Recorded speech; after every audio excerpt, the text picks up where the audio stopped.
नहीं आया अभी।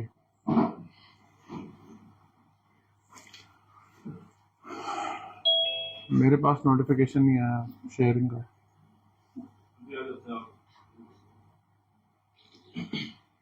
ये लो, आप ये ले लो, फिर इस पे आएगा तो शेयर कर देना। ये आ गया, इसको शेयर कर दें। अच्छा जी, अस्सलाम वालेकुम एवरीवन। आज जो हमने डिस्कशन करनी है एक टॉपिक पे, that is on Amazon private label. आप में से बहुत सारे लोगों को आइडिया है कि अमेज़न प्राइवेट लेबल क्या होता है, ठीक है। थोड़ा सा उसको एक क्विक ओवरव्यू में आप लोगों को बताता हूं कि अमेज़न प्राइवेट लेबल क्या है। अमेज़न प्राइवेट लेबल बेसिकली आप लोग एक अपना ब्रांड एस्टैब्लिश करते हैं किसी भी एक मार्केट के अंदर। मार्केट आप लोगों ने चूज कैसे करनी होती है। बस ऐसा नहीं है कि हम लोगों ने सोचा कि हमने ये प्रोडक्ट लॉन्च करना है। तो मार्केट की सिलेक्शन जो होती है वो डिसाइड करता है आपका बजट, ठीक है। आपके पास कितना बजट है उसकी अकॉर्डिंग आप अपनी मार्केट प्लेस सेलेक्ट करेंगे।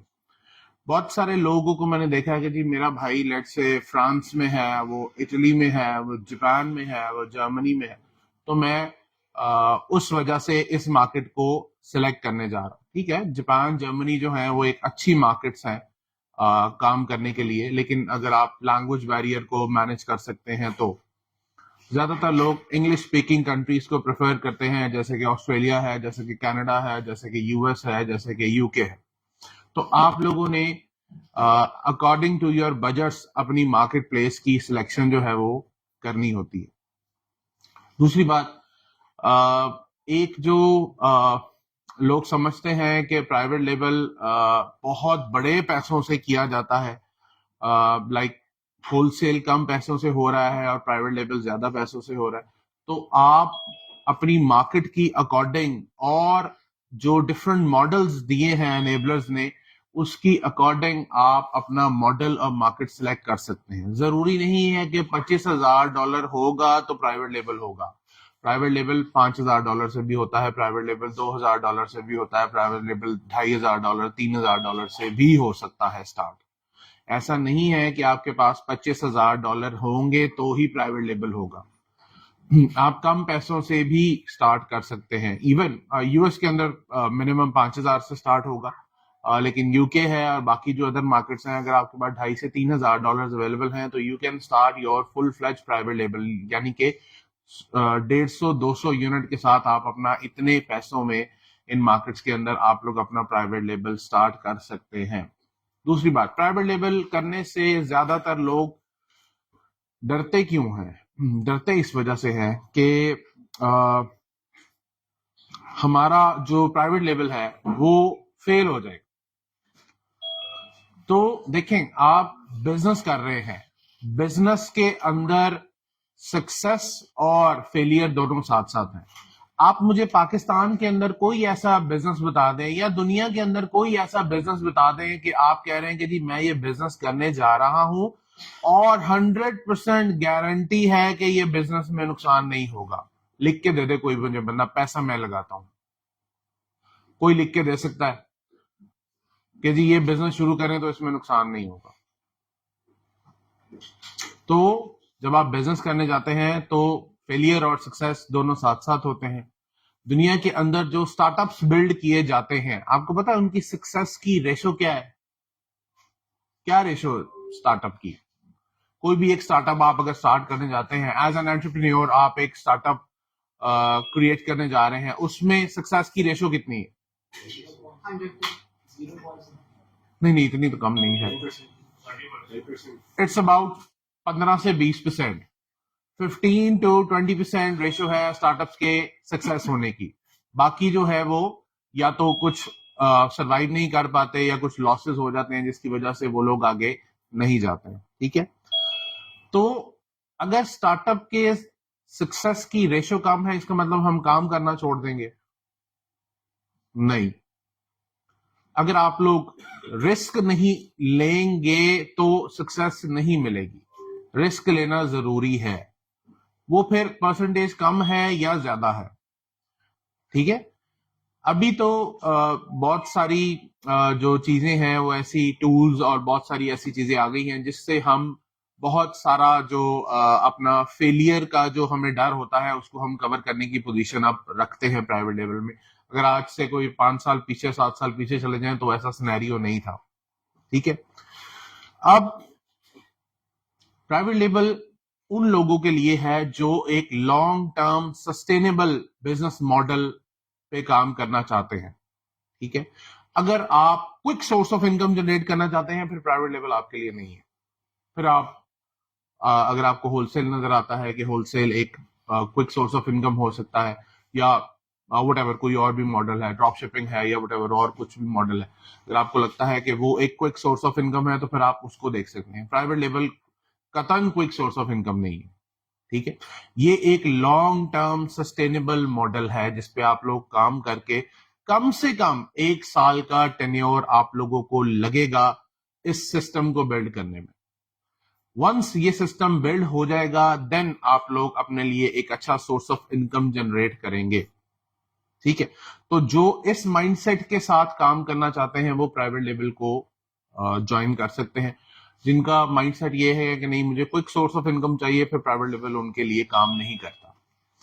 दूसरी बात, मार्केट की सिलेक्शन आप लोगों ने जो है वो कर ली।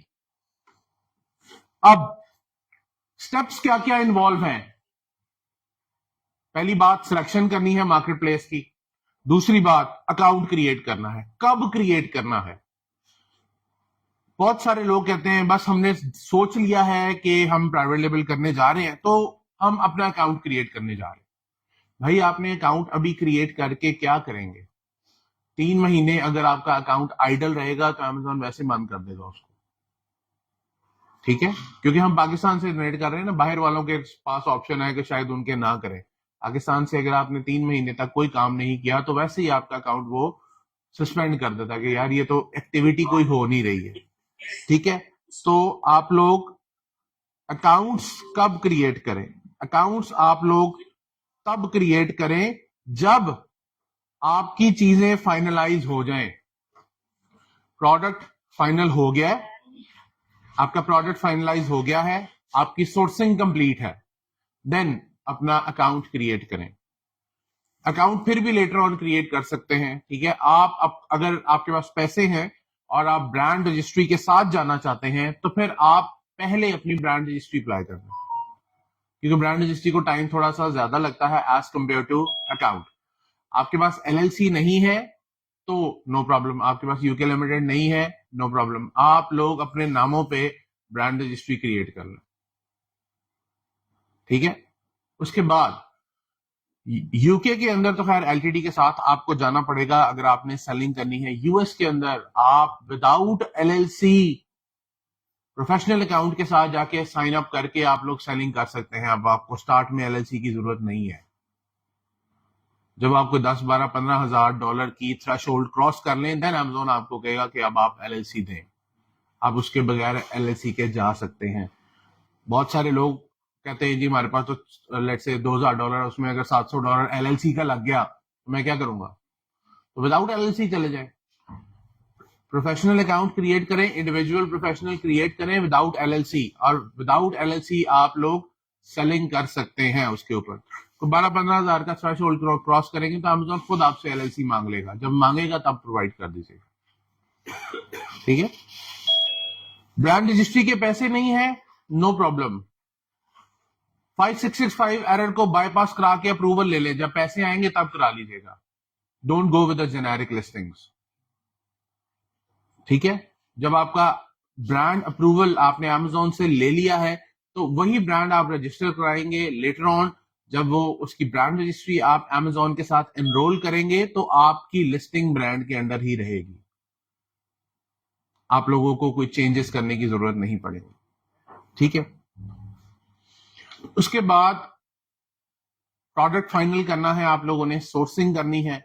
सोर्सिंग के अंदर एक बात का ख्याल रखना है कि जो आपके प्रॉफिट मार्जिन हैं वो सेलिंग प्राइस से जो टारगेटेड प्राइस है आपकी उसका डिवाइडेड बाय 5 या 6 हो, वरना सर्वाइवल नहीं होगा।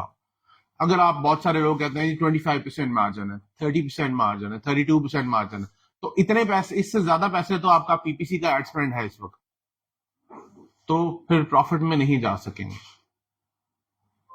ठीक है, तो सोर्सिंग इस वक्त अच्छी होना जो है वो आपकी बहुत जरूरी है।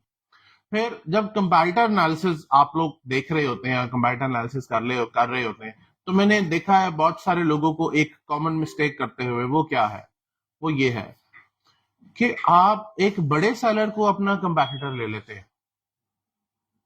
क्यों? आप लोग, फॉर एग्जांपल, आप लोग आज एक बर्गर बेचने जा रहे हैं, तो आप केएफसी, मैकडॉनल्ड्स को अपना कंपैरेटर ले रहे हैं, वो तो एक एस्टैब्लिश ब्रांड्स है, आपने तो आज स्टार्ट किया है कारोबार, वो आपके कंपैरेटर्स नहीं है। तो कंपैरेटर्स के सिलेक्ट करने के कुछ पॉइंट्स हैं जो कि डिफरेंट वीडियोस के अंदर हम बताते हैं कि जी ये क्राइटेरिया है, और इस क्राइटेरिया पे आप लोगों ने सिलेक्शन करनी है अपने कंपैरेटर्स की। जूम पे नहीं शेयर, अच्छा,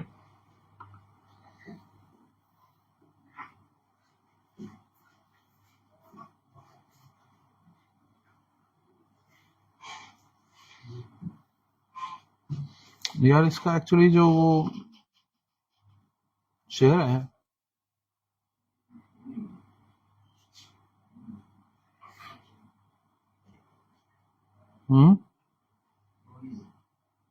शेयर तो की हुई मैंने स्क्रीन,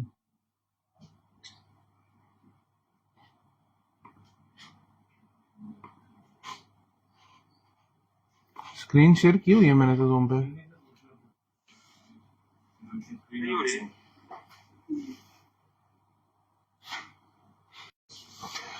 अच्छा जी, तो कंपैटिटर्स आप लोगों ने देखने, अभी अगर मैं आपको एक चैट दिखाऊं, तो सुबह का एक ऑस्ट्रेलिया में एक स्टूडेंट है जो कि प्राइवेट लेवल कर रहा है, ठीक है, उसने एक ऐसे बंदे को कंपैटिटर लिया हुआ है जिसके पास लेट्स से 700 रिव्यूज है, ठीक है, और अब वो मुझे कह रहा है कि जी सर उसके पास तो इतने रिव्यू हैं, मेरे पास तो 70 भी नहीं है अभी, तो उसने प्राइस $25 गिरा दिया, मैं क्या करूं?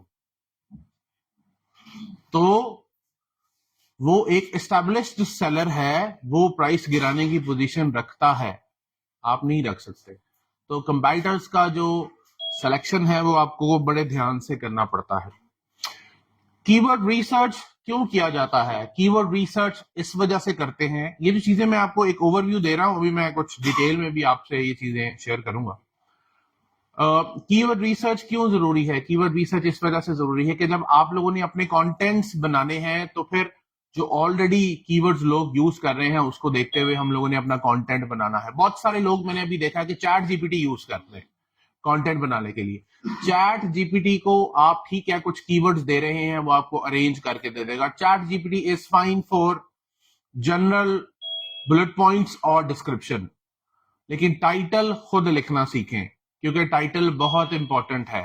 टाइटल आपको चैट जीपीटी नहीं लिख के देगा। अच्छा, टाइटल खुद लिखें। हाँ, बुलेट पॉइंट्स के लिए आप या डिस्क्रिप्शन के लिए आप उसको यूज कर सकते हैं। उसके बाद जो आपके कीवर्ड्स हैं उसके अंदर आप उनको एडजस्ट कर सकते हैं, जो आपका डाटा बना हुआ है, कंटेंट बना हुआ है।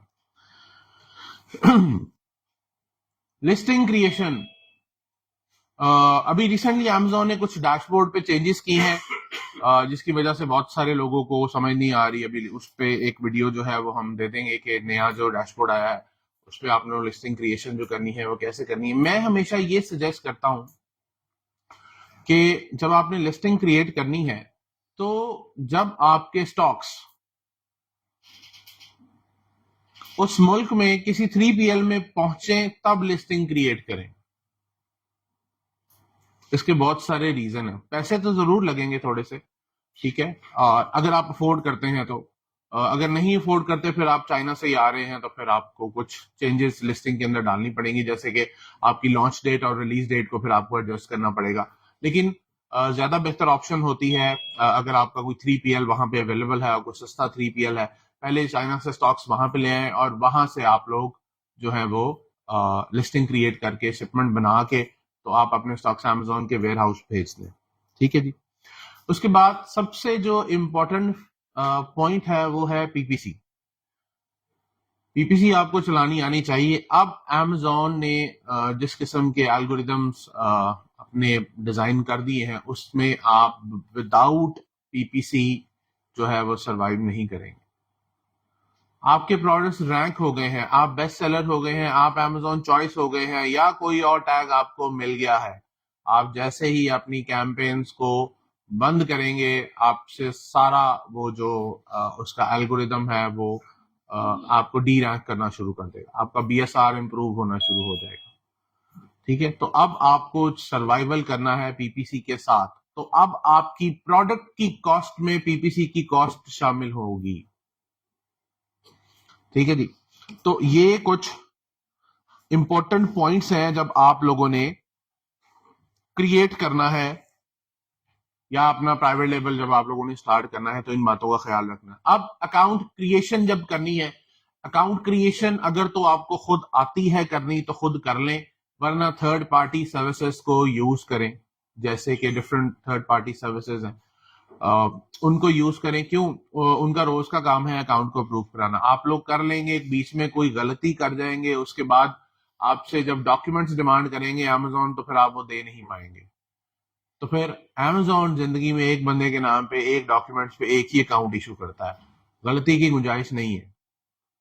ठीक है, बहुत सारे लोग खुद से वीडियोस देके देखें, जो वीडियोस आपके पास कुछ आती हैं यूट्यूब के ऊपर, बहुत सारी वीडियोस आप लोग देखते हैं, उसमें पूरा कंटेंट नहीं होता, एक ओवरव्यू दिखाया जाता है आपको, उसके अंदर प्रॉपर जो चीजें हैं वो नहीं होती। हाँ, ईवीएस की वीडियो से देख के आप अकाउंट बना रहे हैं फिर ठीक है, ठीक है, लेकिन अगर आप ऐसे कोई यूट्यूब से वीडियो देखी जी मैं तो अकाउंट खुद बना लूंगा, $50 मैं किसी और को क्यों दूं, तो उस वक्त जब आपने कोई गलती कर दी तो फिर आप सर्वाइव नहीं करेंगे, क्योंकि जब Amazon आपसे फिर जो डॉक्यूमेंटेशन मांगेगा वो आप नहीं दे सकेंगे।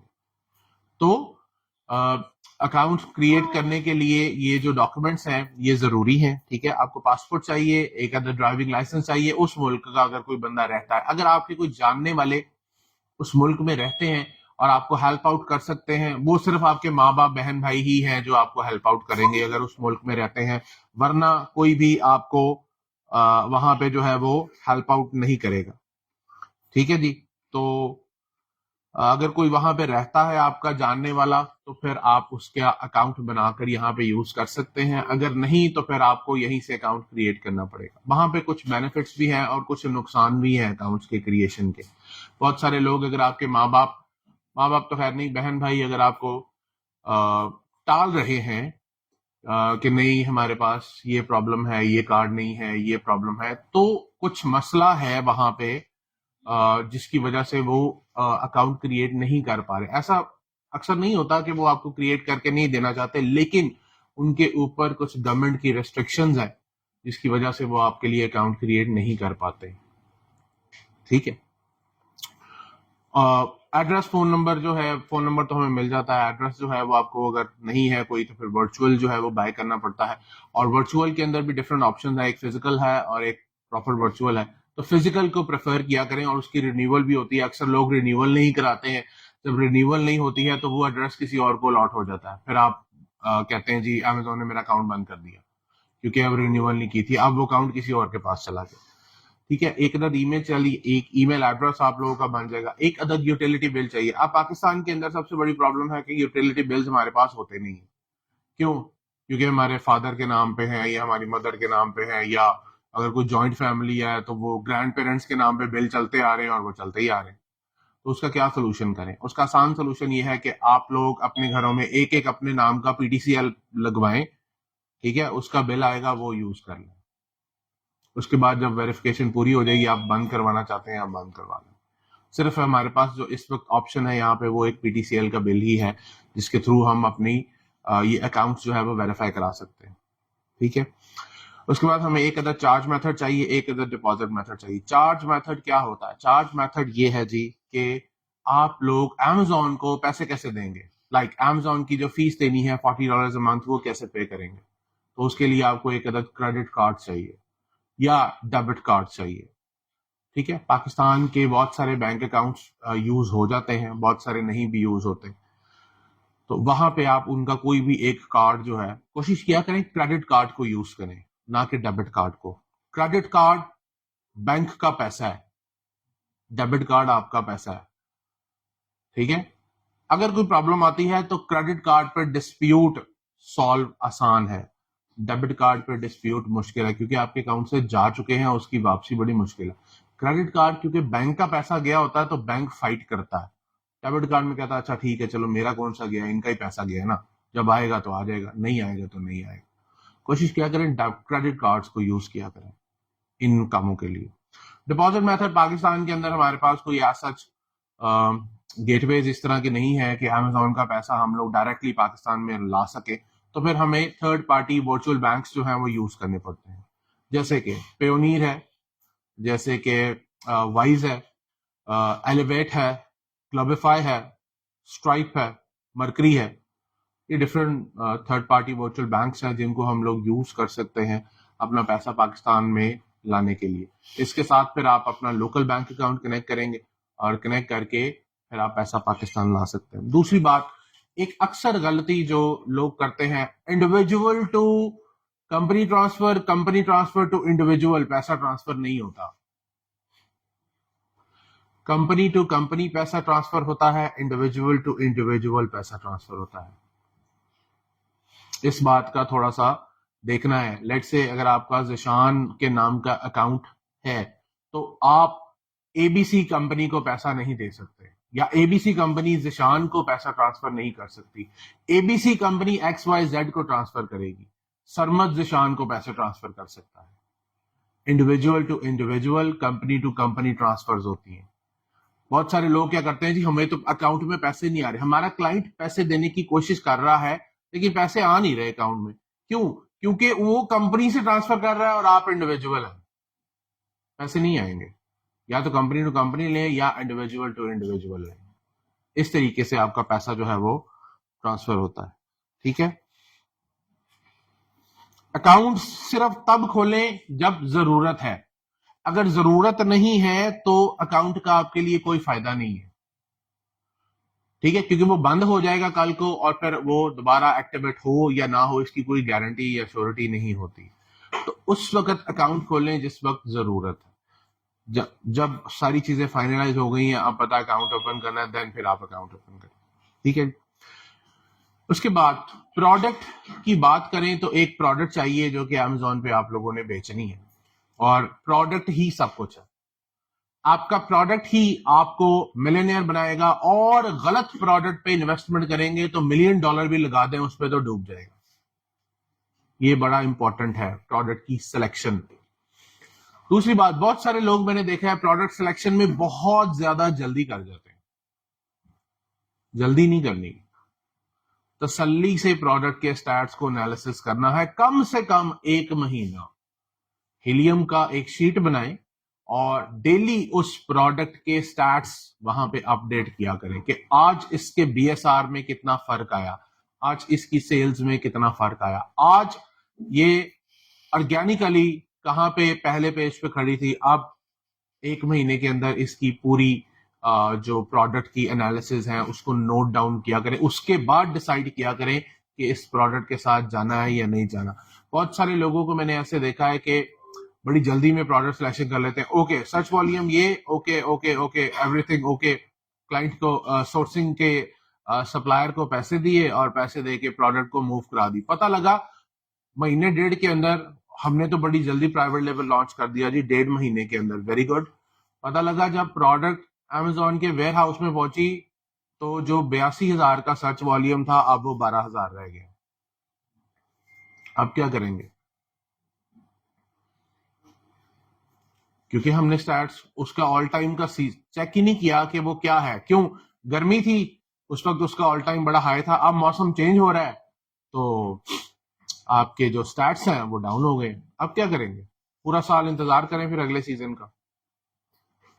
तो बहुत सारी जो है वो चीजें देखने वाली होती हैं, ठीक है, जो कि लोग ज्यादातर बॉदर नहीं करते हैं और फिर नुकसान होता है, ठीक है जी। सबसे पहले प्रोडक्ट रिसर्च की अगर बात करें तो प्रोडक्ट रिसर्च में हमारे पास क्या है जी? प्रोडक्ट रिसर्च हमारे पास ये है कि हमने प्रोडक्ट ढूंढना कैसे है। उसके लिए बहुत सारी वीडियोस जो हैं वो हम लोगों ने बनाई है कि प्रोडक्ट रिसर्च आप लोग किस तरीके से कर सकते हैं। अगली बात है कि जी वैलिडेशन कैसे। वैलिडेशन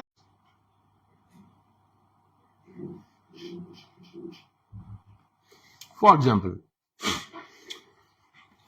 ये एक प्रोडक्ट है मैंने सेलेक्ट की और इसका शायद कीवर्ड है हैंड हेल्ड फैन।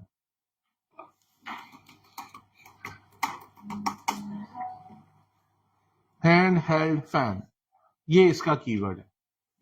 अच्छा, अब यहां पे हमने टूल्स की मदद से हम लोगों ने इसको चेक करना है कि ये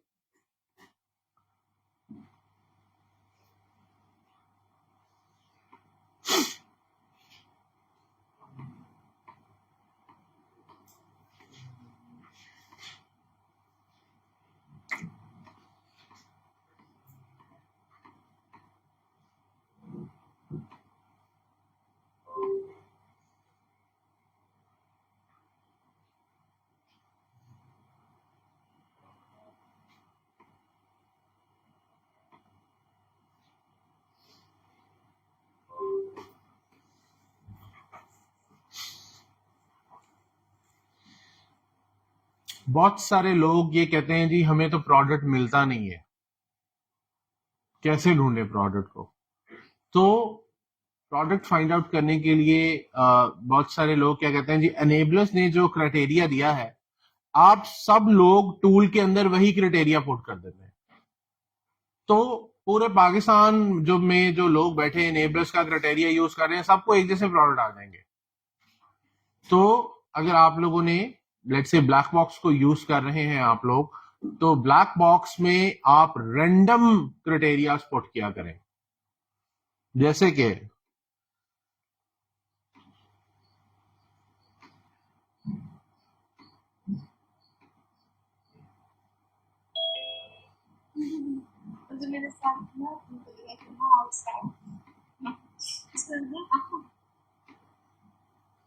अच्छा जी, लेट्स से यहां पे आप सब लोग जो यूके या यूएस का जो भी क्राइटेरिया है वो डाल देते हैं, ठीक है।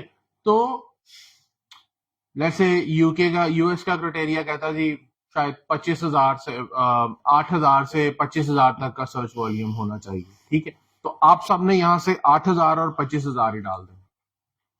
जरूरी नहीं है कि 8,000 ही 25,000 ही डालें आप। मैं कहता हूं जी मुझे 25,000 वाला प्रोडक्ट ही नहीं करना, मेरा बजट जो है वो $50,000 है, तो फिर मैं 25,000 वाला तो नहीं करूंगा, फिर तो मैं 50,000 वाला करूंगा कि सर्च वॉल्यूम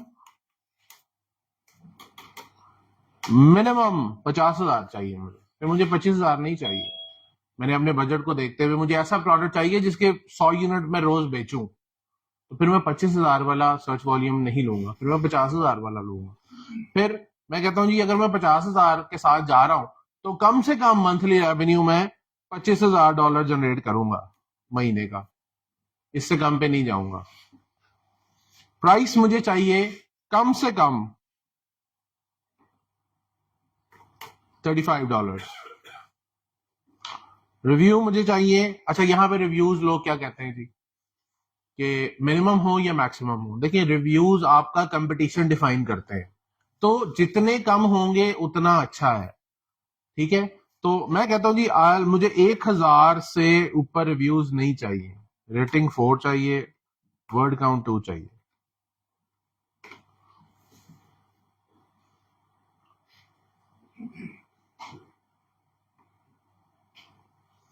$149 प्रोडक्ट्स आए, अब इनका एनालिसिस करना आपने, ठीक है जी। तो लेट्स से हम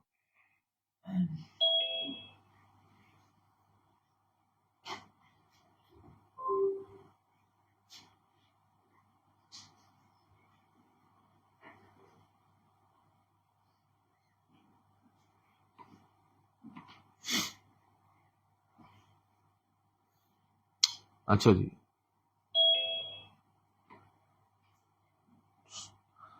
यहां पे हीलियम जब आपने वैलिडेशन के लिए रन करना है, सबसे इंपॉर्टेंट पॉइंट क्या है? कंसिस्टेंसी, कंसिस्टेंसी नहीं देखते हैं लोग। अच्छा, एक बंदे को सेल्स मिल रही है, दो को मिल रही है, बाकी 6 फारिग बैठे हैं। 2 बंदे 8-8 हजार यूनिट बेच रहे हैं, रेस्ट जो बाकी पहले पेज पे आपके 46 सेलर्स बैठे हैं वो 200 यूनिट बेच रहे हैं। तो ये कंसिस्टेंसी नहीं है। कंसिस्टेंसी ये है कि सबको अच्छी सेल्स मिले। अगर ऊपर वाले 5 सेलर 40-40 हजार यूनिट बेच रहे हैं तो नीचे वाले कम से कम 10-10 हजार, 15-15 हजार तो बेचें। कंसिस्टेंसी हर चीज के अंदर देखनी पड़ती है। कंसिस्टेंसी आपने सर्च वॉल्यूम के अंदर देखनी है, कंसिस्टेंसी आप लोगों ने प्राइस में देखनी है, कंसिस्टेंसी आप लोगों ने सेल्स में देखनी है, कंसिस्टेंसी आप लोगों ने उसके रेवेन्यू में देखनी है, उसके रिव्यूज में देखनी है। हर चीज में कंसिस्टेंसी प्रोडक्ट की होनी जरूरी है। नहीं होगी तो फिर मसला होगा आपके लिए।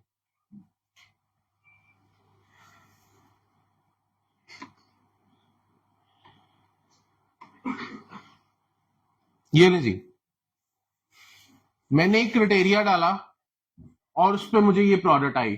सर्च वॉल्यूम अच्छा है, एवरेज रेवेन्यू भी ठीक है, टोटल रेवेन्यू भी ठीक है, एवरेज प्राइस एक्सपेंसिव है, बीएसआर को अभी हम एक्चुअली देख नहीं रहे, और रिव्यूज भी थोड़े हैं प्रोडक्ट के। सेल्स भी थोड़ी है क्योंकि महंगा प्रोडक्ट है, ठीक है। रेवेन्यू क्योंकि महंगा है इस वजह से बहुत सारे लोग जनरेट कर रहे हैं। सेलर कंट्री में अगर आप आके देखें तो ज्यादातर यूएस सेलर्स बैठे हुए हैं। सेलर कंट्री बहुत इंपॉर्टेंट होती है। अगर यहाँ पर सारे चाइनीज सेलर्स बैठे हों या अमेजोन बैठा हो तो फिर अवॉइड करना चाहिए। अमेजोन बैठा है एक दफा और बाकियों को सेल्स कंसिस्टेंट नहीं दे रहा तो अवॉइड करें। चाइनीज सेलर बैठे हैं, एक बंदा या 2 बंदे सेल्स लेके जा रहे हैं, बाकियों को सेल्स नहीं दे रहे तो अवॉइड करें। चाइनीज सेलर्स अगर सारे ही बैठे हैं, सबको थोड़ी थोड़ी सेल्स मिल रही है, तो वो चाइनीज सेलर्स का एनालिसिस करेंगे ये है कौन, ये मैन्युफैक्चरर्स तो नहीं है। अगर वो मैन्युफैक्चरर्स हैं देन उस प्रोडक्ट से स्टेप बैक कर जाए, क्योंकि आप लोगों ने उनसे लेके खरीदना है और लेके बेचना है आप लोगों ने उनसे, तो आप उनके साथ सरवाइव नहीं कर सकते। तो जब प्रोडक्ट्स की फाइनलाइजेशन करनी होती है तो ये चीजें हीलियम के अंदर देख के बहुत जरूरी है कि आप पहले 15 सेलर जो या पहले 20 सेलर्स बैठे हैं उनका एनालिसिस देखना बहुत जरूरी है, और कम से कम 1 महीने तक इन स्टैट्स को डेली ऑब्जर्व करें प्रोडक्ट को फाइनल करने से पहले। उसके बाद डिसाइड करेंगे आपने क्या करना है।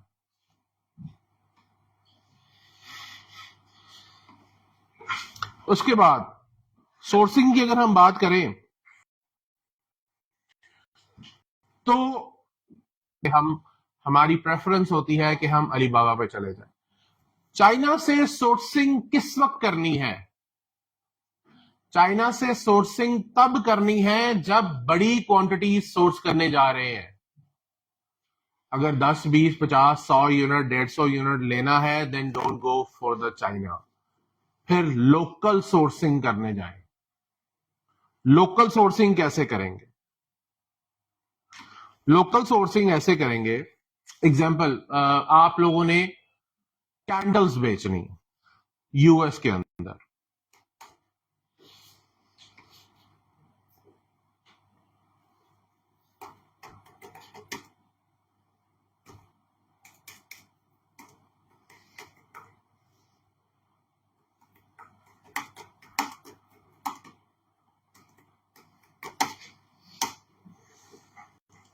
गूगल पे जाने से पहले या तो वीपीएन चला लीजिएगा या पाकिस्तान की जो लोकेशन है वो कन्वर्ट कर लीजिएगा यूएस की, न्यूयॉर्क की, ताकि आपको वहां के सप्लायर्स मिले। ये लोग आ रहे हैं जो कि यूएस के अंदर होलसेलर्स हैं, या तो कुछ बड़ी वेबसाइट्स हैं जहां पे होलसेलर्स बैठे हैं, जैसे कि डीएच गेट है, सेल हु है, ग्लोबल सोर्सेस है, होलसेल सेंट्रल है, ये कुछ बड़ी वेबसाइट्स है जहां पे बहुत सारे होलसेलर्स बैठे हैं, इनके साथ आपको अकाउंट क्रिएट करने पड़ेंगे, या तो वहां से जाके उनसे परचेस कर ले, या आप ऐसे फाइंड आउट कर लें। ऐसे नहीं समझ आ रहा तो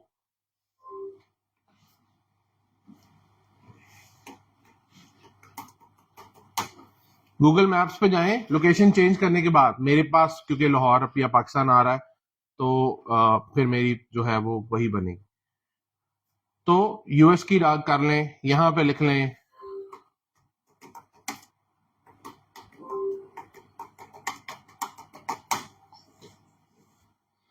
मैंने न्यूयॉर्क लिखना था बेसिकली, तो वो लोकेशन पाकिस्तान है। ये ले जी, पाकिस्तान के ये इनकी वेबसाइटें और ये सारा कुछ आ गया। यहां से ढूंढ लें मैन्युफैक्चरर्स। अगर आप लोगों ने 50 यूनिट 100 यूनिट सोर्स करना है तो लोकल सोर्सिंग करें, क्योंकि 100 यूनिट के ऊपर आपको फ्रेट और टैक्सेस इतने पड़ेंगे कि आप प्रॉफिट में नहीं जा सकते।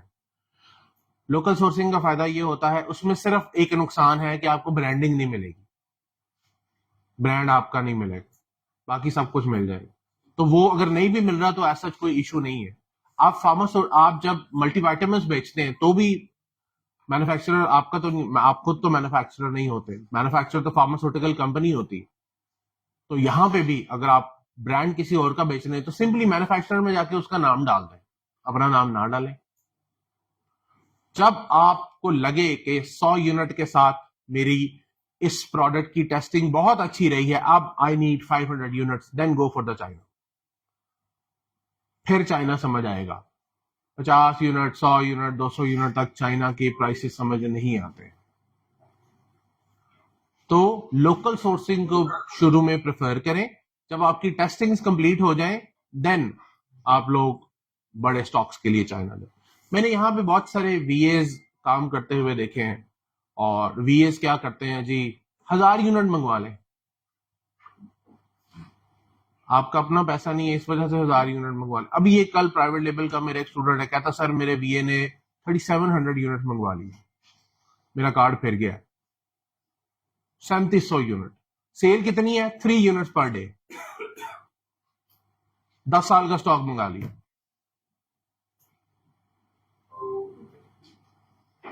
तो आप लोगों ने अपने लिए काम कर रहे हैं या किसी के लिए काम कर रहे हैं, तो थोड़ा सा इस बात को देखा करें कि नुकसान होता है अगलों का। ठीक है, हाँ, कि आपकी सेल्स वेलोसिटी, एक दफा प्रोडक्ट चला हुआ है, सेल्स वेलोसिटी बहुत अच्छी है, फिर आप मंगवाएं 1000 यूनिट 500 यूनिट 2000 यूनिट। अगर आपको पता है मेरा रोज का 50 यूनिट बिकता है, देन ठीक है, ऑर्डर करें। लेकिन अगर आपके यूनिट ही 300 बिकते हैं तो 1000 भी नहीं मंगवाना समझ आता। फिर आपको 2 महीने के लिए 2 महीने का स्टॉक मंगवाए, 3 महीने का स्टॉक मंगवा ले मैक्सिमम। तो इन चीजों को जब एज अ सर्विस प्रोवाइडर काम कर रहे होते हैं तो देखा करें कि क्लाइंट का पैसा इन्वेस्ट हो रहा है, उसका नुकसान होगा, कल को कौन जिम्मेदार होगा ना बिका तो। इन चीजों को थोड़ा सा देखना है आप लोगों ने जब सोर्सिंग करनी है।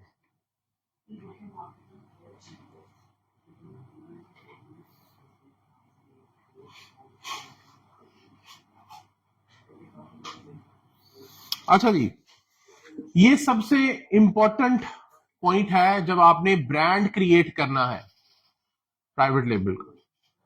लोग क्या करते हैं कि जी प्राइवेट लेबल का ब्रांड है तो बस ठीक है, हमने ब्रांड रजिस्ट्री करा ली तो हमारा ब्रांड क्रिएट हो गया।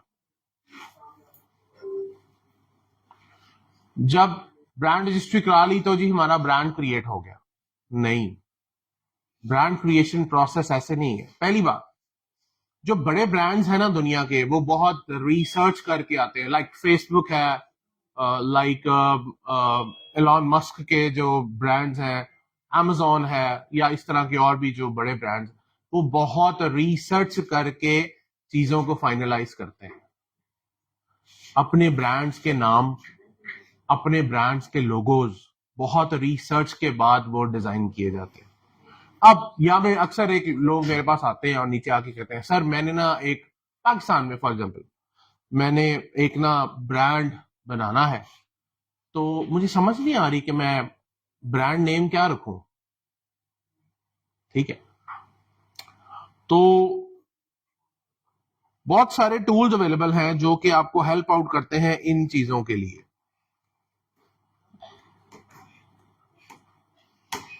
ये एक वेबसाइट आपको बता रहा हूं,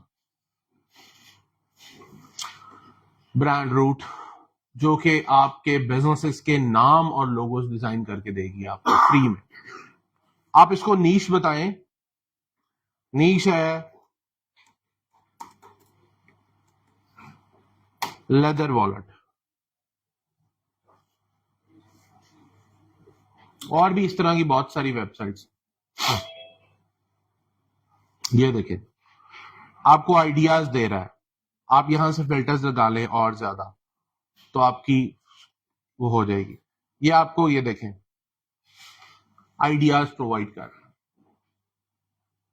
एक और ऑप्शन है, आप कहते हैं मुझे ये नाम बड़ा पसंद है अपने ब्रांड के लिए, लेकिन बड़ा ऑड सा नाम है, तो आप क्या करें, गूगल पे जाएं और किसी अच्छी मार्केट के लिए, जैसे यूएस में जो सेकेंड लैंग्वेज है वो है स्पेनिश, तो वो जो आपका फ्रेज है या वर्ड है अंग्रेजी में, उसको स्पेनिश में कन्वर्ट कर लें, तो वो जो बनता है वो आप रख लें, ठीक है। तो वो भी आप एक ऑप्शन है जो आप देख सकते हैं। उसके बाद आप लोगों ने डोमेन्स अपनी ब्रांड क्रिएशन प्रोसेस के दौरान जरूर उठानी है। अगर डोमेन्स नहीं उठाएंगे, यहाँ पे हजारों लोग हैं जिनकी डोमेन्स, जिनके नामों की डोमेन्स जो है वो दूसरे ले चुके हैं, फिर वो डोमेन आपको अपनी मर्जी के पैसों पे वापस मिलेगी। डोमेन्स जरूर उठा के रख लें, काम करें या ना करें, 10-12 हजार रुपए की आपको डोमेन मिलती है। डिफरेंट वेबसाइट्स हैं जैसे कि GoDaddy है, वहां से जाके, या और कुछ वेबसाइट्स हैं, अपनी डोमेन जरूर बुक कर लें, ठीक है।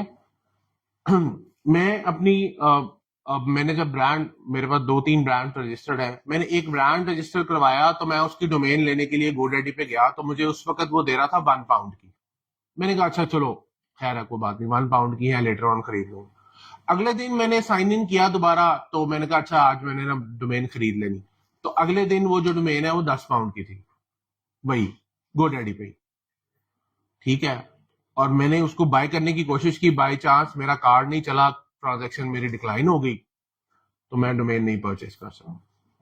अगले दिन दोबारा आया तो वो 22 की हो गई थी, मतलब 1 पाउंड पे नहीं बाय की, 22 पाउंड पे जाके मैंने अपनी डोमेन बाय की।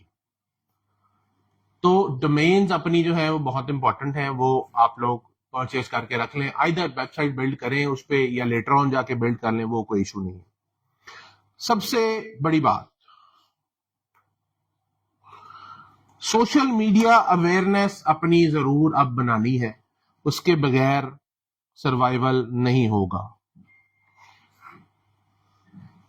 डिफरेंट वेबसाइट्स हैं जिन पे आप अपनी अवेलेबिलिटी सोशल मीडिया की चेक कर सकते हैं। जैसे एक ये मैंने वेबसाइट खोली है नेम चेकर, तो यहां पे मैं कहता हूं जी एनेबलर्स, बता रहा है मुझे .com अवेलेबल है नहीं है, फेसबुक पेज है नहीं है, ट्विटर है, टम्बलर है, रेडिट है, ट्विच है, नेट, जो भी, पिंटरेस्ट पे अवेलेबल है हूं मैं, मेरे लिए ये डोमेन या नहीं है, यहां से उठा लें चेक करके। ये चीजें आपने, जैसे Amazon है, तो Amazon अगर अपना पेज बनाएगा तो वो Amazon के आगे कोई, या Amazon को के पीछे कोई वर्ड लगा के फ्रेज नहीं बनाएगा, वो Amazon से ही बनाएगा, उसको Amazon ही चाहिए, फिर जिसके पास है उससे उसको परचेस करना पड़ेगा। तो ये चीजें आप लोगों ने अपनी ब्रांड क्रिएशन प्रोसेस के दौरान बना के रखनी है, जरूरी है। फिर अगर आपने ब्रांड रजिस्ट्रीज अपनी देखनी है, यूके में आप गवर्नमेंट की ऑफिशियल वेबसाइट gov.uk पे जाके देख सकते हैं, और वहां पे अगर आपने देखनी है यूएस में, तो यूएस में आप देख सकते हैं USPTO पे, यहां पे जाके चेक कर लें जो आप ब्रांड रजिस्टर कराने जा रहे हैं वो किसी और ने तो नहीं कराया हुआ, ठीक है। Search for a trademark, trademark पे चले जाएं, डेटाबेस पे जाएं, ठीक है जी, और यहां पे जाके आप देख लें कि जो नाम आप रखने जा रहे हैं वो किसी और ने पहले से तो नहीं रखा हुआ।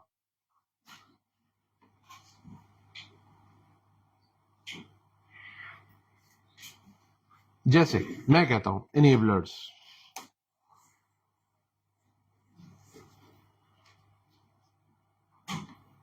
ये देखें जी, हम यहां पे बैठे हैं यूएस के अंदर, 21 लोगों ने पहले से रजिस्टर किया हुआ है। वर्ड मार्क, लोग कहते हैं ट्रेडमार्क, टेक्स्ट मार्क होता है, वर्ड मार्क होता है या ट्रेडमार्क होता है, फर्क है। वर्ड मार्क या टेक्स्ट मार्क क्या, ये जो आपका इनेबलर्स नाम है ENABLERS, this is word mark या टेक्स्ट मार्क। जो अगर कोई इनेबलर्स का जैसे ये लोगो लगा है दरवाजे पे, दिस इज इट्स ट्रेडमार्क। अगर हम रजिस्टर कराएंगे जैसे नाइकी NIKE, ये आपका वर्ड मार्क या टेक्स्ट मार्क है, जो उसका टिक है वो आपका ट्रेडमार्क। फर्क है। लोग कहते हैं ट्रेडमार्क रजिस्टर करा लें, वर्ड मार्क कराएंगे साथ ट्रेडमार्क कराएंगे, चॉइस इज योर्स। दो लोगों के नाम एक जैसे हो सकते हैं, वर्ड मार्क टेक्स्ट मार्क एक जैसा हो सकता है, ट्रेडमार्क नहीं होता एक जैसा, ठीक है। और यही काम अगर आपने यूके के अंदर लेट से करना है तो यूके में आप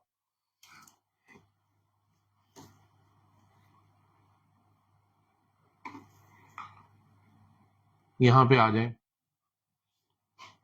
ठीक है जी।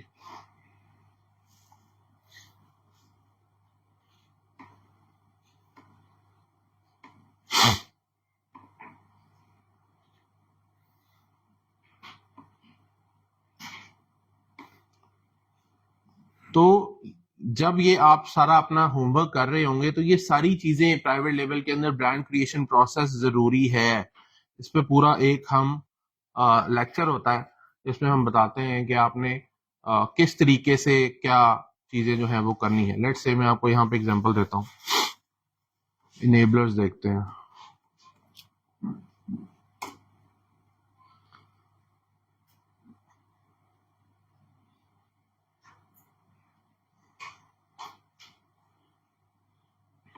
ये देखें जी, ये रजिस्टर्ड है इनेबलर्स, ठीक है जी। और ये क्लासेस हैं। क्लासेस क्या है, कैटेगरीज, किन कैटेगरीज के अंदर इनेबलर्स रजिस्टर्ड है। तो आपने पहले अपनी कैटेगरी डिसाइड करनी है, उसके बाद आप लोगों ने अपना ब्रांड जो है वो रखना है, ठीक है। तो इस तरीके से आपने अपना ब्रांड क्रिएशन प्रोसेस जो है, जब तक आपकी हंटिंग और सोर्सिंग चल रही है उसके साथ साथ आपने अपनी ब्रांड क्रिएशन प्रोसेस पे भी काम करना होता है, ठीक है, प्राइवेट लेवल के अंदर।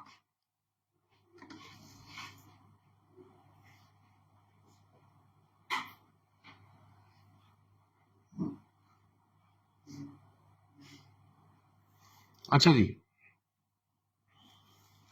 Comparator analysis. कंपैरेटर एनालिसिस में अभी हमने बात की कि कंपैटिटर्स जो है वो आपने देखना है। कंपैरेटर सिलेक्शन का आपको एक छोटा सा क्राइटेरिया बताता हूं। कंपैरेटर सिलेक्शन का क्राइटेरिया ये है कि आपके कंपैटिटर की एज 6 महीने से 1 साल हो। एज का क्या मतलब है, लिस्टिंग, उसकी जो लिस्टिंग की डेट है 6 महीने से 1 साल हो, ठीक है, 1.25 साल हो मैक्सिमम, 1.5 तक भी अगर आपको लगता है जा सकते हैं तो जा सकते हैं। फिर उसके पास रिव्यूज कम हो, कितने कम हो, 50 से 125 तक। तीसरी बात, एक अच्छा रेवेन्यू जनरेट करता हो। अच्छा रेवेन्यू कितना होता है, मिनिमम $5,000 या इक्वलेंट करेंसी जो भी है, एक अच्छा रेवेन्यू जनरेट करता हो। उसके बाद इन बेसिस पे आपने उसको सिलेक्ट किया, और सिलेक्ट करने के बाद आपने उसकी लिस्टिंग का करना है ऑडिट। जो उसके पॉजिटिव रिव्यूज हैं या पॉजिटिव पॉइंट्स हैं वो आपके प्रोडक्ट में पॉजिटिव होने चाहिए, और जो उसके नेगेटिव रिव्यूज हैं वो भी आपके प्रोडक्ट के पॉजिटिव रिव्यूज होने चाहिए। ये एनालिसिस करना, उसके रिव्यूज पढ़ें, उसके फ्रीक्वेंटली आस्क्ड क्वेश्चंस पढ़ें, उसके टाइटल्स देखें कैसे हैं, उसका स्टोर फ्रंट कैसा है, उसके इमेजेस कैसे हैं, बुलेट पॉइंट्स क्या लिखा है, डिस्क्रिप्शन में कुछ लिखा है या A+ कंटेंट या EBC लगाया, EBC के अंदर उसकी वर्डिंग क्या है, क्या डिस्क्राइब किया है। ये सारी चीजों का एनालिसिस करना पड़ेगा। For the comparator analysis. उसके बाद डिसाइड होगा कि ये हमारा कंपैरेटर है या नहीं। फिर अगर वो कंपैरेटर है तो आपने उनके कंटेंट्स को उठाना है और कंटेंट्स को उठा के आपने उसका कंटेंट खुद से रेडी करना है। खुद से कंटेंट लिखना सीखें, किसी और से लिखवाएंगे कीवर्ड्स देके तो कीवर्ड्स फिर भी आपको ही निकाल के कंटेंट राइटर को देने पड़ेंगे। अब लोग क्या करते हैं, Amazon ने भी ऑप्शन दे दी है AI बेस्ड, आप टाइटल, बुलेट पॉइंट, डिस्क्रिप्शन आपको लिस्टिंग के अंदर जनरेट करके दे देता है, लेकिन वो अभी इतना मेच्योरिटी लेवल नहीं है उसका कि जो हम मैनुअली काम करते हैं वो उस लेवल तक आ सके। Title is the most important, जो हमारी लिस्टिंग है उसका सबसे इम्पोर्टेंट जो कंटेंट है हमारा, दैट इज टाइटल।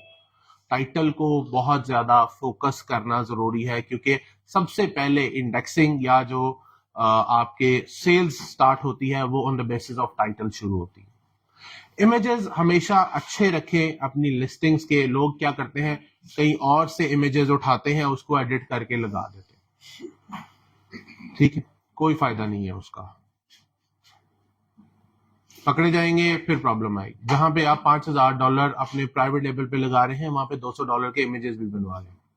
हाँ, टेस्टिंग करने जा रहे हैं, जैसे मैं रोज करता हूं, तो मैं फिर रोज $200 के इमेजेस नहीं बना सकता मैंने, क्योंकि रोज एक एसिन लाइव करना है टेस्टिंग के पर्पस पे, तो मैं तो फिर कहीं से भी उठा लेता हूँ, उसको एडिट करता हूँ और लगा देता हूँ। और मैं लगाता भी यूजुअली एक ही हूँ, क्योंकि मैंने तो सिर्फ टेस्टिंग करनी है, मैंने कौन सा बेचना है उसको।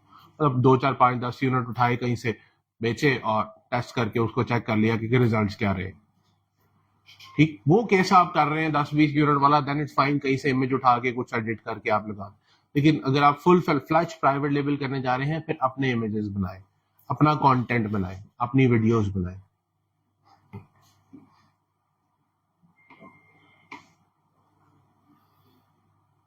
अच्छा जी, उसके बाद सबसे इंपॉर्टेंट पॉइंट कि पीपीसी चलानी है, पीपीसी चलानी आनी चाहिए। मुश्किल काम है थोड़ा सा, इतना आसान नहीं है। कुछ लोगों को लगता है कि बड़ा आसान है। देखिए, यहाँ पे जितने लोगों को पीपीसी चलानी आती है, सबको आइडिया होगा कि पीपीसी चलाना कोई मुश्किल काम नहीं है। जो ओरिजिनल टास्क है वो है उसकी ऑप्टिमाइजेशन। तो ऑप्टिमाइजेशन जो है वो बहुत सारी रिपोर्ट्स देख के आप लोग डिसाइड करते हैं कि जी इसकी ऑप्टिमाइजेशन हमने करनी कैसे है। ठीक है, उसके लिए बहुत सारी, पहले चलाने के लिए रिपोर्ट्स बनती हैं, उसके बाद ऑप्टिमाइजेशन के लिए रिपोर्ट्स बनती हैं। ठीक है जी, लेट्स से मैं अगर आपको दिखाऊं तो चलाने के लिए एक, जैसे हम एक रिपोर्ट रेडी करते हैं, ये भी पड़ी होगी, पीपीसी पीपीसी पीपीसी पीपीसी।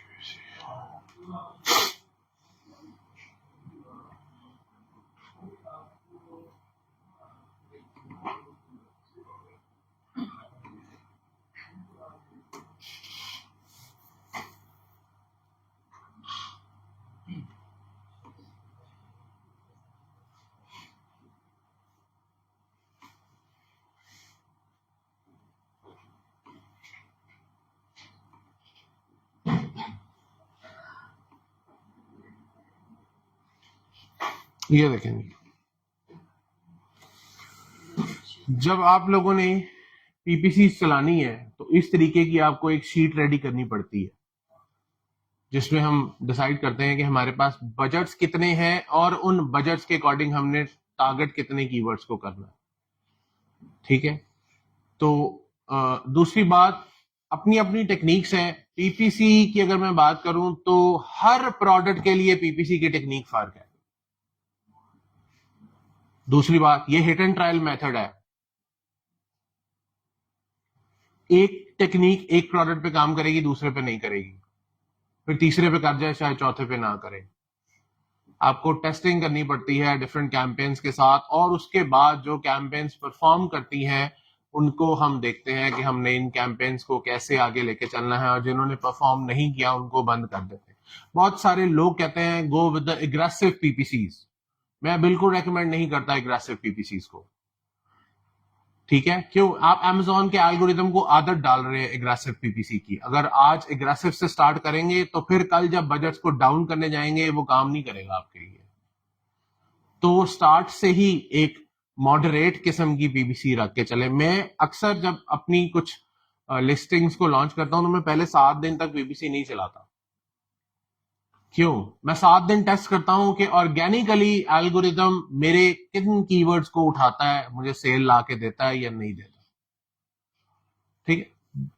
अभी जो सिनेरियो चल रहा है अभी तो बड़ा मुश्किल है कि आपको ऑर्गेनिकली कुछ सेल्स मिल जाए, अनलेस के आपकी प्राइस और आपका प्रोडक्ट बहुत यूनिक हो, तो आपको चांस है कि मिल सकती है। वरना आपको थोड़ा सा हल्का सा जो पुश है वो पीपीसी का, ऑटो का तो कम से कम अभी देना ही पड़ता है।